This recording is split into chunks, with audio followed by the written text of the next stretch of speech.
सुप्रभात बच्चों, कैसे हो आप सब। मैं आशा करती हूँ आप सब बहुत ही अच्छे और स्वस्थ होंगे।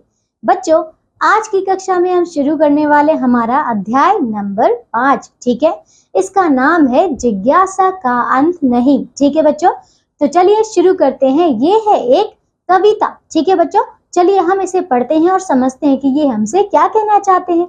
बच्चों, सबसे पहले हम इस पाठ का सार देख लेते हैं। ठीक है, देखिए बच्चों, मनुष्य अपने बाल्यावस्था से ही जिज्ञासु स्वभाव का होता है ना बच्चों, सभी होते हैं।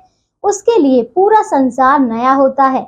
वह अपने आसपास घटने वाली हर वस्तु, हर घटना, हर वस्तु के बारे में जानना और समझना चाहता है। ठीक है ना। मन ही इस अपार जिज्ञासा का समाधान करते करते, ठीक है, मनुष्य एक ऐसे प्रश्न पर भी पहुंच जाता है जिसका उत्तर उसे कभी पता नहीं चल पाता है ना बच्चों। ऐसा कई बार होता है, ऐसा अक्सर होता है कि हम कुछ चीजें जानने की कोशिश करते हैं और हमें उनका उत्तर नहीं मिल पाता है ना। देखिए बच्चों, वह न केवल जीवन के आने वाले पलों के विषय में जानना चाहता है, वरना मृत्यु के बाद मनुष्य का क्या होता है, इस रहस्य को भी समझना चाहता है। ठीक है बच्चों, देखिए बच्चों के कई सारे सवाल होते हैं। ठीक है, चाहे वो जीवन हो, चाहे वो मरण हो, किसी भी प्रकार का हो, है ना। तो देखिए बच्चों, यह एक ऐसा प्रश्न है जिसका उत्तर मनुष्य अनंत काल से खोज रहा है, लेकिन आज भी यह प्रश्न ज्यों का त्यों बना हुआ है। ठीक है, फिर क्या होगा उसके बाद, प्रस्तुत है कविता में इस कवि ने। देखिए इसमें, देखिए इस कविता ने, इस कवि ने क्या किया है बच्चों, इसको दोबारा बोल रही हूँ। हाँ, प्रस्तुत कविता में कवि ने इसी अनंत प्रश्न को बाल सुलभ जिज्ञासा में ढालकर बड़े ही सरल व रोचक ढंग से प्रस्तुत किया है। तो चलिए बच्चों, यहाँ पे हमें कुछ ऐसे प्रश्नों का और उनके मिलने वाले उत्तरों के बारे में यहाँ पे बताया गया है। ठीक है, इन कवि ने हमें बताया है। तो चलिए बच्चों, शुरू करते हैं हमारी ये प्यारी सी कविता। ठीक है, आइए बच्चों शुरू करिए। ठीक है, हम साथ ही साथ इसके शब्दार्थ भी देखेंगे। ठीक है ना, चलिए बच्चों शुरू करते हैं। फिर क्या होगा उसके बाद, उत्सुक होकर शिशु ने पूछा, माँ क्या होगा उसके बाद। तो देखिए बच्चों, यहाँ पे क्या हो रहा है बच्चों, देखिए ये कौन है, ये एक बच्चा है। ठीक है, ये बालक है जो कि अपनी माँ से, बच्चों आप देख सकते हैं यहाँ पे ये उसकी माता के वस्त्र हैं। तो ये पूछ रहा अपनी माता से कि माता कि इसके बाद क्या होगा। ठीक है, अब देखिए, तो फिर समझ आ गया बच्चों, फिर क्या होगा उसके बाद, वो बहुत ही ज्यादा उत्सुक है। ठीक है, शिशु जानना चाहता है कि माँ उसके बाद क्या होगा। आइए बच्चों आगे देखें आप। रवि से उज्जवल, शशि से सुंदर, नव किसल या दल से कोमलतर वधु तुम्हारी घर आएगी उस विवाह उत्सव के बाद। तो देखिए बच्चों, फिर क्या कहता है वो, रवि। देखिए बच्चों, रवि का क्या अर्थ है, रवि का अर्थ है सूरज। ठीक है, उज्जवल यानी कि प्रकाश होता है। ठीक है, उज्जवल यानी कि गोरा। ठीक है बच्चों, देखिए तो शशि यानी कि सुंदर। तो देखिए वो क्या कह रहा है, शशि यानी कि चंद्रमा। ठीक है, देखिए तो क्या है, वो कह रही है कि चंद्रमा से साफ, है ना, चंद्रमा से, दोबारा देखिए वो बच्चा कह रहा है कि रवि से उज्जवल यानी कि जो सूर्य है उससे गोरा, और शशि यानी कि चंद्रमा से सुंदर। ठीक है, नव किसलियल दल, देखिए बच्चों नव यानी कि नया और किसलियल दल यानी कि अर्थ होता है कोपलों या पत्तियों का समूह। ठीक है, कोपलों या पत्तलों का समूह। ठीक है बच्चों, तो देखिए बच्चों कह रहा है कि वो नया, ठीक है, नया और पत्तियों के समूह से कोमलतर, उनसे भी कोमल। ठीक है, और वधु तुम्हारे घर आएगी, वधु यानी कि जो माता है उनकी बहू। ठीक है, यानी कि उसकी पत्नी। ठीक है, बालक की उस विवाह उत्सव की बात, तो वो उस विवाह उत्सव की बात कर रहा है, मतलब वो अपने स्वयं विवाह उत्सव की बात कर रहा है, क्योंकि उसके बाद ही उसकी जो बहू है, उसकी जो पत्नी है, वो उसके माँ के घर आएगी, है ना। देखिए बच्चों, फिर आगे क्या कहता है, पल भर मुख पर रिस्मत, रिपीट है, पल भर मुख पर रिस्मत की रेखा खेल गई फिर माँ ने देखा। ठीक है, कर गंभीर मुखाकृति शिशु ने फिर पूछा, माँ उसके बाद। देखिए बच्चों, फिर क्या हुआ, बच्चा देखिए बहुत ही ज्यादा जिज्ञासु है, वो जानना चाहता है। और तो देखिए वो कहता है कि पल भर पर, ठीक है, स्मत का मतलब क्या होता है बच्चों, देखो स्मत का अर्थ होता है मुस्कान। तो देखिए बच्चों, देखिए पल भर में जो माँ है, माँ के मुख पर एक मुस्कान आ गई। ठीक है, एक मुस्कान की रेखा आ गई, फिर खेल गई फिर माँ ने देखा। ठीक है, फिर एक मुस्कान सी आ गई, फिर कर गंभीर मुखाकृति। ठीक है, देखिए गंभीर यानी कि आप कह सकते हैं जैसे कि बहुत सोच विचार वाली स्थिति, ठीक है। तो मुखाकृति यानी कि चेहरा, तो वो कह रहा है कि कर गंभीर मुखाकृति शिशु ने, मतलब अपने फिर से उसने चेहरे को एक गंभीर रूप में बनाकर अपनी माँ से फिर से पूछा कि माँ फिर उसके बाद, ठीक है। देखिए बच्चों आगे, फिर नभ के नक्षत्र मनोहर स्वर्ग लोक से उतर उतर कर तेरे शिशु बनने को मेरे घर आएंगे उसके बाद। तो देखिए बच्चों आप क्या कह रहे हैं कि फिर नभ के नक्षत्र मनोहर, ठीक है बच्चों। क्या कहते हैं कि देखिए नभ में जो नक्षत्र होते हैं ना, देखिए सभी आप अपनी कुंडलियों के बारे में थोड़ा तो आप लोग जानते होंगे, है ना। तो ये कह रहा है कि नभ में जो नक्षत्र होते हैं वो सभी कुछ कैसे होंगे, मनोहर होंगे, बहुत ही सही होंगे, ठीक है। फिर स्वर्ग लोक से उतर उतर कर, वो कहता है कि स्वर्ग, ठीक है, स्वर्ग से कुछ उतर उतर के, ठीक है, वहां से लोग उतर उतर कर तेरे शिशु बनने को मेरे घर आएंगे उसके बाद। वो कहता है कि फिर तेरे घर मतलब मेरे शिशु बनने के लिए तेरे घर आएंगे, ठीक है। चलिए बच्चों ऐसे कहता है वो। चलिए अब देखिए बच्चों, ये देख रहे हैं, ये है इसकी माँ, ठीक है। देखिए बच्चों, तो इसमें फिर क्या होता है, तो फिर ये बच्चा कहता है कि मेरे नए खिलौने लेकर चले न जाएं वे अपने घर, चिंतित हो कह उठा किंतु फिर पूछा शिशु ने उसके बाद। तो देखिए बच्चे क्या हुआ, फिर बच्चा फिर से कहता है कि क्या पता मेरे नए खिलौने लेकर, क्या पता वो मेरे नए नए खिलौने लेकर चले जाएं वे अपने घर, कि मेरे सारे नए नए खिलौने लेकर वो अपने घर वापस चले जाएं। चिंतित हो, है ना, मतलब वो उस बात को लेकर चिंतित हो गया, ठीक है। और फिर से वो कहता है कि माँ फिर उसके बाद क्या होगा, ठीक है। अब देखिए, अब माँ का जी ऊब चुका था, हर्ष शांति में डूब चुका था, बोली फिर मैं बूढ़ी होकर मर जाऊंगी उसके बाद। तो देखिए बच्चों, फिर माँ क्या कहती है, फिर माँ का जो है ना, ये बात एक बार सुन सुन के, बार बार ऐसे सुन सुन के उसका जो जी है ना वो ऊब गया था, ठीक है, मतलब वो तंग आ गई थी। अब क्या हुआ, हर्ष शांति, देखिए बच्चों हर्ष शांति का अर्थ क्या होता है बच्चों, हर्ष यानी कि आनंद और शांति यानी कि थकान, दुख। तो देखिए बच्चों, तब क्या हुआ, देखिए हर्ष यानी कि शांति, तो और क्या है यहाँ पे शांति, तो देखिए इसका मतलब है उनका जो एक शांति और जो थकान था मैं डूब चुका था, ठीक है, मतलब वो उससे थक चुका था। बोली फिर मैं बूढ़ी होकर, मतलब मैं फिर बूढ़ी हो जाऊंगी और फिर मैं मर जाऊंगी उसके बाद, ठीक है। चलिए बच्चों अब आगे क्या कहते हैं, देखिए, यह सुनकर भर आए लोचन किंतु पहुंचकर उन्हें उसी क्षण सहज कुतूहल से फिर शिशु ने पूछा माँ क्या उसके बाद, ठीक है। तो देखिए फिर क्या हुआ, जैसे ही माँ ने ये कहा कि उसके बाद मैं बूढ़ी होकर मर जाऊंगी, तब बच्चे ने क्या कहा, देखिए उसकी माता की ये बात सुनकर लोचन यानी कि बच्चों, लोचन यानी कि होता है यहाँ पे, देखिए क्या होता है, आंख, ठीक है बच्चों। तो देखिए माँ की ये बात सुनकर बच्चे की आंख में आंसू आ गए, ठीक है, लेकिन उसने तुरंत ही उन्हें सब पूछा, ठीक है, पूछने के बाद ही उसी क्षण उसने क्या पूछा, सहज कुतूहल, कुतूहल यानी कि बच्चों देखिए कुतूहल यानी कि होता है आपका जिज्ञासा, ठीक है। तो फिर से बच्चे ने उसी जिज्ञासा के साथ फिर से माँ से पूछा कि माँ उसके बाद, ठीक है बच्चों। देखिए कि बच्चा कितना नादान है कि बच्चा लगातार पूछते ही जा रहा है, पूछते ही जा रहा है, ठीक है। देखिए, कवि को बालक ने सिखलाया सुख दुख है पल भर की माया, है अनंत का तत्व प्रश्न यह फिर क्या होगा उसके बाद। देखिए बच्चों फिर क्या हुआ, कवि को बालक ने सिखलाया। तो देखिए कवि जो है वो बालक को क्या सिखा रहे हैं इस कविता के द्वारा, सुख दुख है पल भर की माया। तो वो कहते हैं कि जो हमारा सुख है और दुख है ये सिर्फ और सिर्फ कुछ क्षण भर, कुछ पल भर की माया है, ठीक है। ये कब आएगा कब चला जाएगा हमें कुछ नहीं पता, ठीक है अनंत का तत्व प्रश्न ही है। तो देखिए अनंत, अनंत यानी कि जो ना खत्म होने वाला होता है, ठीक है। तत्व यानी कि बच्चों, तत्व यानी कि सार, निचोड़, ठीक है। तो वो कहता है कि ये जो प्रश्न है वो कैसा है, वो एक अनंत है जो कि कभी नहीं खत्म होगा, ठीक है। इस प्रश्न का उत्तर कोई भी नहीं दे सकता, ठीक है, इसीलिए उसने कहा कि ये अनंत है। अब देखिए फिर क्या होगा उसके बाद, तो देखिए बच्चे का फिर से वही प्रश्न उठता है कि फिर क्या होगा उसके बाद, ठीक है बच्चों। चलिए तो बच्चों आइए, ये कविता हमारी पूरी हो चुकी है। देखिए इस कविता के जो लेखक है वो कौन है, बाल कृष्ण राव, ठीक है बच्चों। चलिए आइए देखिए, हमने इसके सारे जो शब्दावली है, सारे शब्दार्थ हमने बहुत अच्छे से कर लिए कविता में ही, है ना। चलिए आइए बच्चों, अब हम देखते हैं कि हमने इस कविता के द्वारा क्या सीखा, ठीक है। आइए तो बच्चों पहले है मौखिक प्रश्न यानी कि स्पीकिंग स्किल्स। देखिए बच्चों पहला प्रश्न क्या है, उत्तर बताइए, ठीक है। क देखिए, माँ ने आने वाली वधू की तुलना किस प्रकार से सूरज और चांद से की है।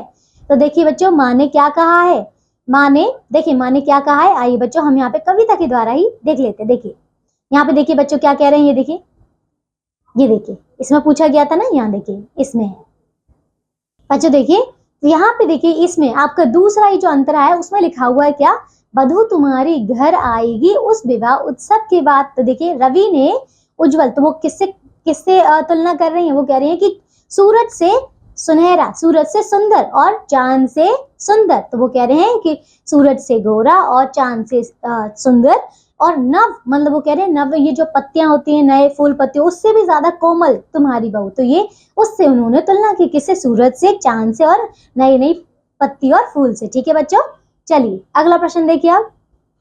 देखिए सूरज और चांद से हमने देख लिया। आप देखिए ख, नक्षत्र माँ के घर किस रूप में आने वाले थे। ठीक है, तो देखिए बच्चों किस रूप में आने वाले थे, यहाँ देखिए ये था आपका, ये देखिए बच्चों क्या कह रहे हैं, फिर नव के नक्षत्र मनोहर स्वर्ग लोक से उतर उतर कर तेरे शिशु बनने को मेरे घर आएंगे। तो वो कह रहे हैं कि क्या, मतलब वो कह रहे हैं कि स्वर्ग लोक से वो उतर उतर कर, सारे जो नक्षत्र हैं वो एक एक करके वहां से उतर उतर कर वो तेरे शिशु बनेंगे, मतलब तेरे बच्चे बनेंगे और मेरे घर आएंगे। तो वो ऐसा कह रही हैं। ठीक है, चलिए बच्चों आगे देखिए अब। देखिए वो कह रहे हैं ग देखिए क्या है, बालक माँ के मुख से शिशु शब्द सुनकर चिंतित क्यों हो जाता है, बताइए। देखिए तो देखिए बच्चों क्या है पे यहाँ पे, यहाँ देखिए, तो देखिए बच्चा जो है वो ये कहता है कि जब वो इसलिए चिंतित हो जाता है, वो ये सोचता है कि अगर वो लोग उतर उतर कर हमारे घर पर आएंगे, ठीक है, तो वो मेरे नए नए खिलौने देखेंगे और क्या पता वो मेरे नए खिलौने लेकर वापस चले गए अपने घर। तो ठीक है, तो मुझे तो बच्चों उसे उसी बात का डर है कि कहीं उसके नए खिलौने जो है कोई लेकर चला गया तो। ठीक है बच्चों, चलिए आगे देखिए आप कौन सा प्रश्न है बच्चों, ये देखिए घ, आंखों में आंसू आने के बाद बालक ने क्या किया। तो बालक ने क्या किया बच्चों, देखिए तो ये वाला है यहाँ पे, ये देखिए बालक के आंखों में आंसू आ गए थे, उसने क्या किया, क्षण भर में ही उनको साफ किया, उनको पोंछ लिया, फिर दोबारा से अपने फिर से जिज्ञासा को उत्पन्न किया और फिर से बालक ने यही पूछा कि माँ फिर उसके बाद। ठीक है बच्चों, क्योंकि उसके प्रश्न तो खत्म ही नहीं हो रहे थे। ठीक है, चलिए देखिए बच्चों अब है बहुवैकल्पिक प्रश्न यानी कि एमसीक्यूज। देखिए तो दूसरा प्रश्न है बच्चों, सही उत्तर चुनिए। ठीक है, क्या देखते हैं, माँ ने वधु को किससे अधिक उज्जवल कहा है, बताइए बच्चों किससे अधिक उज्जवल कहा है, तो रवि से। ठीक है, चलिए अब देखिए ख, माँ ने वधु की कोमलता की तुलना किससे की है। देखिए बच्चों किससे की है, फूलों की डालियों से, सूर्य किरण से, चांदनी की चांदनी से, चंद्रमा की चांदनी से, नवीन कोपलों से, तो नवीन कोपलों से। ठीक है बच्चों, चलिए आइए अब हम करते हैं ग, बालक का शिशु बनकर कौन आने वाले थे, बताइए कौन, तो नक्षत्र। ठीक है बच्चों, आइए अब घ देखते हैं, जी ऊबने पर माँ ने बेटे के प्रश्न का क्या, दोबारा बोल रही हूँ, जी ऊबने पर माँ ने बेटे के प्रश्न का क्या उत्तर दिया, बताइए क्या दिया। देखिए उन्होंने ये कहा था कि मैं बूढ़ी होकर मर जाऊंगी, यही कहा था ना, तो ये है दूसरा। ठीक है, चलिए अब इसका अगला प्रश्न देखिए, कवि के अनुसार सुख और दुख क्या है, बताइए बच्चों। कहानी, दो भाई, दो पहिए, पल भर की माया, तो बच्चों पल भर की माया चौथा उत्तर। ठीक है, चलिए अब है बच्चों लिखित प्रश्न यानी कि राइटिंग स्किल्स। देखिए तो बच्चों इसमें तीसरा प्रश्न है, अति संक्षिप्त उत्तर लिखिए। ठीक है, कर देखिए, शिशु ने उत्सुक होकर माँ से क्या पूछा, बताइए क्या पूछा। देखिए उसके तो बहुत सारे सवाल हैं, देखिए चलिए हम एक एक करके सारे अंतरा से एक एक प्रश्न ले लेते हैं। ठीक है, तो बच्चे ने क्या क्या पूछा था, वो सबसे पहले यही पूछ रहा था कि माँ फिर उसके बाद क्या होगा। ठीक है, तो हर बार जो है उसका यही प्रश्न था, जब माँ उसे कुछ नया बताती थी तो वो यही कहता था कि माँ फिर उसके बाद। ठीक है, घर देखिए, किस उत्सव के बाद शिशु की दुल्हन आने वाली थी। तो देखिए बच्चों आइए, ये था आपका कौन से अंतरे में, ये देखिए बच्चों, तो ये है आपका ये वाला, देखिए तो ये है आपका कौन से वाले में, यहाँ देखिए ये आपका दूसरे अंतरे में। देखिए तो किसके बाद, देखिए बच्चों किस उत्सव के बाद, देखिए उस विवाह उत्सव के बाद। ठीक है, तो मतलब पहले विवाह होगा, उसके बाद ही तो उसकी बहू जो है, उसकी जो वधू है वो घर आएगी, है ना, तो वो कह रहे हैं विवाह उत्सव के बाद। ठीक है, चलिए यही उसका उत्तर है।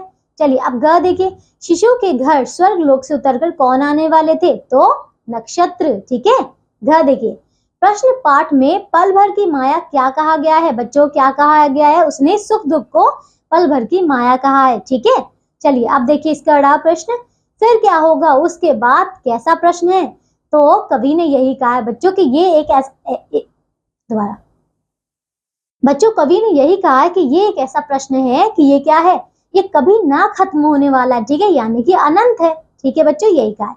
चलिए बच्चों इसका चौथा प्रश्न करते हैं, ठीक है।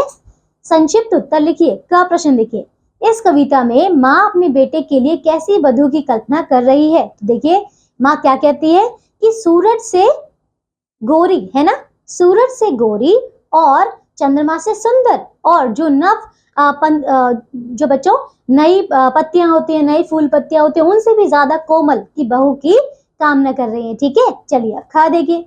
शिशु के चेहरे पर मुस्कान क्यों फैल गई, बताइए बच्चों क्यों फैल गई। चलिए हम यहाँ पे देखते हैं। देखिए कौन सा प्रश्न था बच्चों, देखिए कौन से अंतरे में है ये, इसमें क्या कह रहे हैं, यहाँ देखिए। पल भर मुख पर स्मित की रेखा खेल गई, फिर माँ ने देखा कर गंभीर। ये देखिए माँ ने क्या कहा था, माँ ने जब ये कहा था कि जब तुम्हारी बहू आएगी, जब तुम्हारी बधू आएगी विवाह उत्सव के बाद, ठीक है, किस किस से तुलना की थी, सूरज से, चंद्रमा से, और जो नव पत्तियां थी, फूल पत्तियां थी, उनसे उन्होंने तुलना की थी। ठीक है, तो ये बात सुनने के बाद उसके मुख पर एक मुस्कान आ गई थी। ठीक है, चलिए बच्चों आगे देखिए। अब कौन सा प्रश्न है, देखिए इसका ग प्रश्न देखिए। माँ की कौन सी बात सुनकर बालक चिंतित हो गया।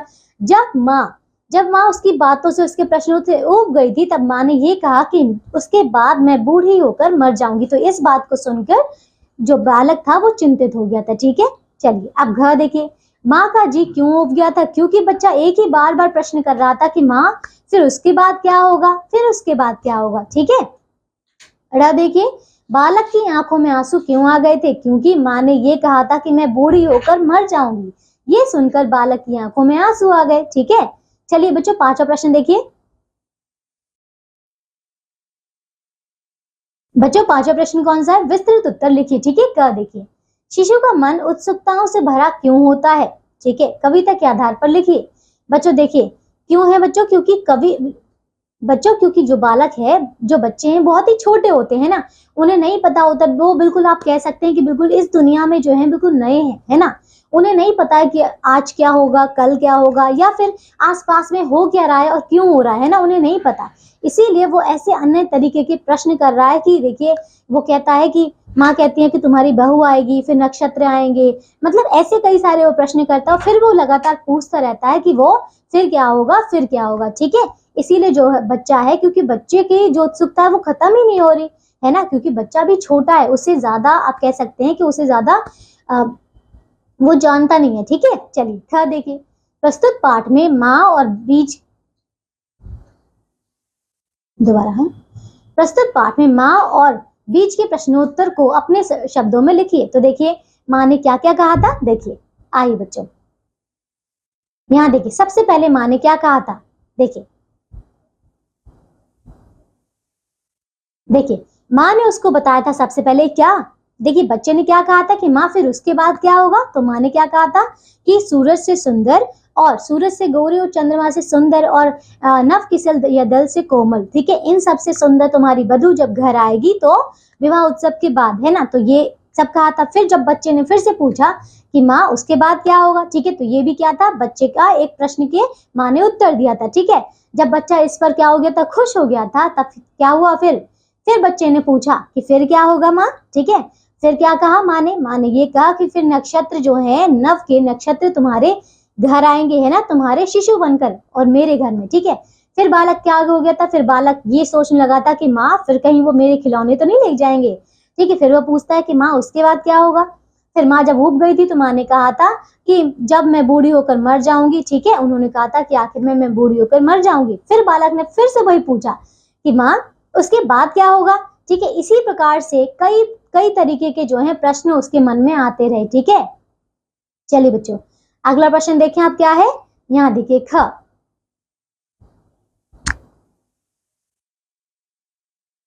बच्चों ग प्रश्न देखिए, फिर क्या होगा उसके बाद। कवि ने इस प्रश्न को अनंत का प्रश्न क्यों कहा है। बच्चों इसीलिए कहा है क्योंकि ये एक ऐसा प्रश्न है जो कि कभी ना खत्म होने वाला है। क्योंकि बच्चों इस प्रश्न का उत्तर कोई भी नहीं दे सकता, क्योंकि किसी को भी नहीं पता है कि उसके बाद क्या होगा। ठीक है, अगर आपने एक बात का उत्तर का अनुमान लगा भी लिया, पर वो आप निश्चित नहीं कह सकते कि वो सही होगा, ठीक है। आपको नहीं पता, क्योंकि हम कोई भविष्य देखने वाले नहीं है। हम नहीं देख सकते कि हमारे आने वाले पलों में या 1 घंटे के बाद या 1 दिन के बाद या 1 साल के बाद क्या होने वाला है, हमें नहीं पता। इसीलिए कवि ने यही कहा है कि ये एक ऐसा प्रश्न है जो कि अनंत है, ठीक है बच्चों। चलिए अब घ देखिए, बालक की जिज्ञासा किस प्रकार उसके दुख पर विजय प्राप्त करती है, बताइए बच्चों। देखिए, तो देखिए बच्चों, यहाँ पे देखिए, जब माँ ने ये कहा था कि मैं बूढ़ी होकर मर जाऊंगी, ठीक है। देखिए बच्चों, जब माँ ने ये कहा था कि जब मैं बूढ़ी हो जाऊंगी उसके बाद जब मैं मर जाऊंगी, ठीक है, उन्होंने कहा था अंतिम में यही होगा। लेकिन फिर जब बालक उदास हो गया है ना, बालक मतलब उसकी आंखों में आंसू आ गए थे, ठीक है, लेकिन उसके बाद भी क्योंकि बालक अभी ना समझ है, ठीक है, तो बालक ने क्या, क्योंकि उसके पास जो है उसकी जिज्ञासा इतनी ज्यादा थी कि उसके अपने आंसू का भी और जो उसकी माँ ने कहा था उसका भी उसको ज्यादा प्रभाव नहीं पड़ा, क्योंकि बच्चा भी बहुत ज्यादा नासमझ है, ठीक है। इसी वजह से उसने अपने जल्दी से अपने आंसुओं को पोंछा। उसके बाद एक नया प्रश्न उसने तैयार किया कि माँ उसके बाद क्या होगा, ठीक है। तो बच्चों आप समझ सकते हैं कि एक जिज्ञासा की वजह से उसने देखिए अपने दुख को भी एक तरफ कर दिया, ठीक है, और फिर से उसने एक नया प्रश्न किया, ठीक है बच्चों। चलिए आगे देखिए, अब कौन सा प्रश्न है, ये देखिए, अब है इसका अड़ा प्रश्न, भावार्थ स्पष्ट कीजिए, ठीक है। देखिए पहला है, अब माँ का जी उब चुका था, हर्ष शांति में डूब चुका था, बोले फिर मैं बूढ़ी होकर मर जाऊंगी उसके बाद। तो देखिए बच्चों, इसका भावार्थ यही है कि माँ देखिए बच्चे के बार बार एक ही तरीके के सवाल पूछे जाने से ऊब चुकी थी कि माँ उसके बाद क्या होगा, उसके बाद क्या होगा। इसीलिए ठीक है, माँ का ये जो शांति थी, ये जो उनका जो आराम था, वो सब कुछ भंग हो चुका था, है ना, क्योंकि अब वो परेशान हो चुकी थी उसी एक ही प्रश्न से। तो क्या हुआ, माँ ने फिर बोल ही दिया कि उसके बाद फिर मैं बूढ़ी होकर मर जाऊंगी, ठीक है। तो ये है इसका भावार्थ, ठीक है। अब दूसरा देखिए, कवि को बालक ने सिखलाया, सुख दुख है पल भर की माया, है अनंत का तत्व प्रश्न यह है, फिर क्या होगा उसके बाद। तो देखिए कवि क्या कहता है, कवि ने बालक को यही सिखाया है कि ये हमारा जो सुख दुख है वो सिर्फ और सिर्फ हमारी पल भर की माया है, ठीक है। पल भर की माया यानी कि ये हमें नहीं पता कि कब आएगा, कब चला जाएगा, ठीक है। थोड़े क्षण के लिए आता है और चला जाता है ना, क्योंकि यही तो जीवन है ना बच्चों। और उन्होंने कहा कि ये जो प्रश्न है तुम्हारा कि उसके बाद क्या होगा, ये कैसा है, अनंत है, ठीक है। और फिर क्या होगा उसके बाद, समझ आया बच्चों। तो ये कवि यही कह रहे हैं कि हमारा जो सुख दुख है वो सिर्फ और सिर्फ कुछ क्षण की माया है, हमें नहीं पता कि आगे आने वाले पलों में क्या होने वाला है, ठीक है। तो तुम्हारा ये जो प्रश्न है वो एक अनंत प्रश्न है जो कि कभी ना खत्म होने वाला है, ठीक है। चलिए बच्चों, अब करते हैं व्याकरण से। चलिए बच्चों देखिए, विशेषणों की विशेषता बताने वाले विशेषणों को प्रविशेषण कहते हैं, ठीक है। जैसे वधु अत्यंत सुंदर है, ठीक है, इस वाक्य में अत्यंत प्रविशेषण है जो विशेषण सुंदर की विशेषता बता रहा है, ठीक है। चलिए पहला प्रश्न करते हैं, दिए गए वाक्यों में से प्रविशेषण और विशेषण चुनकर लिखिए, ठीक है बच्चों। देखिए प्रविशेषण देखते हैं सबसे पहले, ठीक है। तो देखिए कौन सा है, तो ये है बच्चों, माँ अत्यंत ममतामयी होती है। तो देखिए अत्यंत ये है आपका क्या विशेषण, और विशेषण है ममतामयी, ठीक है ना बच्चों। चलिए अब देखिए इसका दूसरा, शिशु बहुत चतुर निकला। तो देखिए बहुत, ये क्या है इसका प्रविशेषण, और चतुर जो है ये क्या है, विशेषण है, ठीक है। अब देखिए फूल बड़े सुगंधित होते हैं। तो बड़े ये क्या है, ये है इसका प्रविशेषण, और सुगंधित होते हैं ये कैसा है इसका विशेषण, ठीक है। देखिए खिलौने जरा पुराने हैं। तो जरा ये क्या है इसका प्रविशेषण, और पुराने क्या है इसमें, ये इसका विशेषण है, ठीक है बच्चों। देखिए चांद की चांदनी अत्यधिक शीतल है। तो देखिए चांद की चांदनी अत्यधिक शीतल है। तो देखिए अत्यधिक ये क्या है इसके प्रविशेषण, और शीतल क्या है, ये है इसका विशेषण, ठीक है बच्चों। चलिए अब देखिए इसका आगे, बहुत से ऐसे शब्द हैं जो सुनने में समान अर्थ के प्रतीत होते हैं, ठीक है, परंतु वे समानार्थी नहीं होते। तो ऐसे शब्दों के अर्थ बड़ा ही सूक्ष्म अंतर होता है, समझ आया बच्चों। कुछ ऐसे शब्द होते हैं जो कि बहुत ही समान होते हैं, ठीक है ना, लेकिन पूरे के पूरे समानार्थी नहीं होते, ठीक है। सुनने में तो वो हमें समान ही दिखते हैं। तो देखिए बच्चों क्या होता है, तो ऐसे शब्दों में बहुत ही सूक्ष्म, बहुत ही कम अंतर होता है, ठीक है। देखिए बच्चों, चलिए बच्चों इसमें ख दिया हुआ है, क्या पढ़ते हैं, नमस्ते। नमस्ते में क्या लिखा है, देखिए बच्चों इसका जो क वाला था वो कहीं ना कहीं यहाँ पे इन्होंने कट हो गया है, ठीक है, वो है यहाँ से हट गया है, हम ख करते हैं, ठीक है। देखिए नमस्ते क्या लिखा है, छोटी अवस्था वालों के लिए, ठीक है। और क्या लिखा है यहाँ पे, नमस्कार समान अवस्था वालों के लिए। बच्चों देख रहे हैं आप यहाँ पे, देखिए इसका जो प्रश्न था वो यहाँ से मिट गया है, तो हम क्या करते हैं, सिर्फ और सिर्फ इन्हें पढ़ते हैं और मैं आपको इसमें से आपको इसका अंतर बता दूंगी। ठीक है, देखिए बच्चों, नमस्ते पहला जो लिखा है इसका अर्थ क्या होता है, छोटी अवस्था वालों के लिए। ठीक है, हम उन्हें नमस्ते कहते हैं, जबकि नमस्कार किन्हें कहते हैं, समान अवस्था या फिर बराबर वालों के लिए हम उन्हें नमस्कार करते हैं। ठीक है, और प्रणाम किन्हें करते हैं, हम बड़ों से। ठीक है, अपनों से बड़ों को हम क्या करते हैं, प्रणाम करते हैं। ठीक है ना बच्चों, चलिए अब ग देखिए, अपराध। अपराध का क्या अर्थ होता है, सामाजिक कानून का उल्लंघन, और पाप क्या होता है, धार्मिक नियमों का उल्लंघन। तो बच्चों समझ आया, देखिए ये कुछ ऐसे शब्द है जो कि आपने सुने तो होंगे, बार बार सुने होंगे, लेकिन आपको ऐसा ही लगा होगा कि ये सारे जो शब्द हैं वो बिल्कुल समान है, इनका समान अर्थ है ना, लेकिन ऐसा नहीं है। ठीक है, चलिए बच्चों अब इसका तीसरा प्रश्न करते हैं। निम्नलिखित शब्दों के तीन तीन पर्यायवाची शब्द लिखिए। ठीक है, क्या देखिए, माँ, तो माँ का होता है क्या क्या बताइए, जननी, माता और, देखिए बच्चों, तो माँ का पर्यायवाची होता है माता, जननी और मातृ। ठीक है, चलिए अब देखिए ख, तो रवि, रवि का क्या अर्थ होगा बताइए। देखिए अभी हमने रवि का ऊपर क्या देखा था, सूरज। ठीक है, एक तो होगा सूरज, एक क्या होगा दिनकर, और एक होगा भानु। ठीक है, अब देखिए ग, तो शशि, शशि यानी कि बच्चों क्या होता है बताइए, तो शशि यानी कि चंद्रमा। ठीक है बच्चों, तो देखिए इसका हो जाएगा चांद, चंद्रमा और राकेश। ठीक है, चलिए घ देखिए लोचन, तो आंख, नयन और नेत्र। ठीक है, ड़ा देखिए नभ, नभ का होता है जैसे आकाश है ना, तो इसका आकाश, गगन और अंबर। ठीक है, च देखिए हर्ष, तो हर्ष खुशी होती है। ठीक है, खुशी, उल्लास और प्रसन्नता। ठीक है, चलिए बच्चों इसका चौथा प्रश्न देखिए, उपयुक्त भाववाचक संज्ञाओं से रिक्त स्थान भरिए। चलिए करते हैं। ठीक है, ये देखिए इसमें आपको यहाँ पे क्या दिया, वो भाववाचक संज्ञाएं। चलिए देखिए पहला, बालक ने उत्सुकता से, ठीक है, तो मैं यहाँ पे लिख देती हूँ, ये है पहला। ठीक है, यहाँ नीचे हो गया पहला, ये है बालक ने उत्सुकता से पूछा। चलिए खा देखिए, शिशु के स्वर में डैश थी, क्या थी, गंभीरता, तो ये है इसका दूसरा।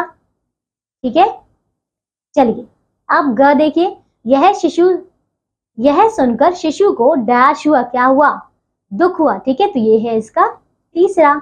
चलिए इसका चौथा देखिए, माँ ने शिशु को डैश से समझाया, कैसे, प्यार से समझाया, तो ये है इसका चौथा। ठीक है, पांचवा देखिए, माँ पर डैश आ गया, क्या, माँ पर बुढ़ापा आ गया, तो ये है इसका पांचवा।